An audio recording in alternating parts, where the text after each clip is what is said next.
दल बदल कानून की भारतीय राजनीति में क्यों पड़ी जरूरत? कहां से आया राम गया राम का राजनीतिक जुमला? कब बना दल बदल कानून? क्या रखे गए थे प्रावधान? किस नियम को मानने के लिए तैयार नहीं हुए राजनीतिक दल? पहले हिमाचल प्रदेश में और फिर गुजरात में नेताओं के दल बदल का खेल जमकर चला। सुबह नेता एक दल में होता था तो शाम को दूसरे दल में, और टिकट नहीं मिला तो रात को तीसरे दल में। आया राम गया राम का यह खेल जमकर खेला गया। इससे हर राजनीतिक दल परेशानी में घिर गया।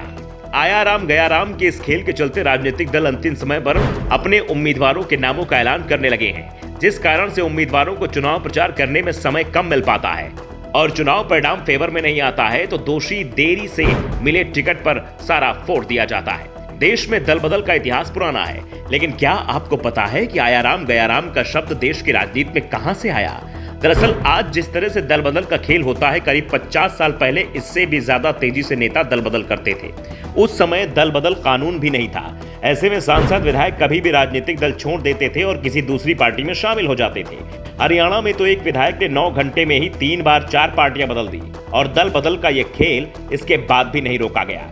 आया राम गया राम का जुमला दल बदल के पर्याय के रूप में 1967 में मशहूर हुआ। हरियाणा के हसनपुर सीट से निर्दलीय विधायक थे गयालाल। उन्होंने 1967 में 9 घंटे के अंदर ही 3 बार दल बदल कर रिकॉर्ड बना दिया था। इसके साथ ही भारतीय राजनीति में आया राम गया राम का मुहावरा मशहूर हो गया। 1967 में कांग्रेस से टूट कर आए विधायकों ने विशाल हरियाणा पार्टी नाम से नई पार्टी गठन किया और हरियाणा के बड़े किसान नेता राव बीरेंद्र सिंह के नेतृत्व में नई सरकार बनाई। इसी दौरान फरीदाबाद क्षेत्र में आने वाले हसनपुर सीट के निर्दलीय विधायक गयालाल ने एक दिन में 3 पार्टियां बदल डाली। गयालाल पहले कांग्रेस से यूनाइटेड फ्रंट में गए। थोड़ी ही देर बाद उन्होंने ऐलान कर दिया कि वो वापस कांग्रेस में लौट आए हैं, लेकिन गयालाल अपने इस ऐलान पर ज्यादा देर तक नहीं टिके और 9 घंटे के अंदर ही यूनाइटेड फ्रंट में शामिल हो गए। गयालाल को लेकर वीरेंद्र सिंह चंडीगढ़ पहुंचे और कहा था, गया राम अब आया राम है।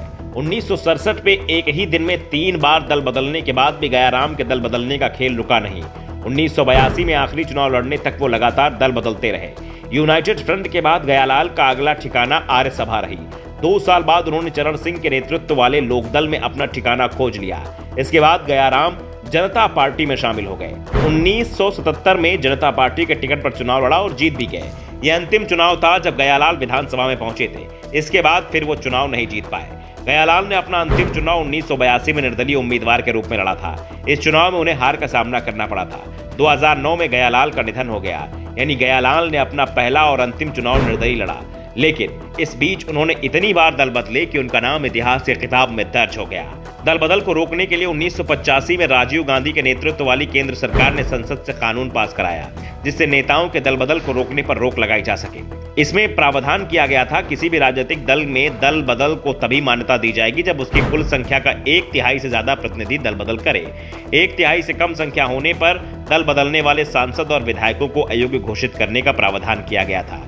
बाद में 2003 में अटल बिहारी वाजपेयी के नेतृत्व वाली एनडीए सरकार ने इसमें संशोधन किया और 1/3 की जगह 2/3 या उससे अधिक सांसद विधायकों के दल बदलने पर ही दल बदल को मान्यता दिए जाने का प्रस्ताव किया। वैसे विधि आयोग ने तो इस बात की भी सिफारिश की थी कि अगर 2 राजनीतिक दल गठबंधन कर चुनाव लड़ते हैं तो 5 साल तक वो गठबंधन से अलग नहीं हो सकते, लेकिन इसके लिए राजनीतिक दलों में सहमति नहीं बन पाई थी।